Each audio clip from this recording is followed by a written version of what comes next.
បាទសម្រាប់បងប្អូនយើងត្រូវការទិញមួក KLT OC យកទៅលក់តយកទៅពាក់អីអែមហ្មងសម្រាប់ OC ឥឡូវយើងមាន promotion មួយសម្រាប់កញ្ចក់ពណ៌នេះតម្លៃតែ45ទេបូកទាំងកញ្ចក់រហដងយើងទិញតែមួកតម្លៃ45តែឥឡូវយើងមាន promotion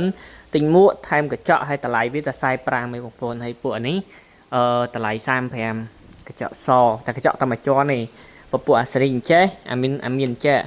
អាហ្នឹងតម្លៃវា65មួយកញ្ចក់ពីរជាន់នេះគ្នាហើយសម្រាប់អានេះកញ្ចក់សតម្លៃវា55រៀងវាទៅចេញអានេះ Vol 365 Vol 4ហើយសម្រាប់ model KLT គឺយើងលក់តម្លៃ45កញ្ចក់សតែឥឡូវយើងមាន promotion ដូចគ្នាទិញមួក KLT មួយយើងថែមកញ្ចក់ពណ៌ឲ្យមួយបាទកញ្ចក់ពណ៌យើងមានពណ៌ប្រាក់នោះហើយនឹងពណ៌ស្វាយអ្នកនរគ្នាណាពណ៌ស្វាយនេះហើយតម្លៃតែ45ទេចឹងមួយណាត្រូវការរស់រាន់ឡើងបាទចំនួនមានកំណត់ឲ្យបានមានស្តុកមានតិចតួចណាអរគុណច្រើន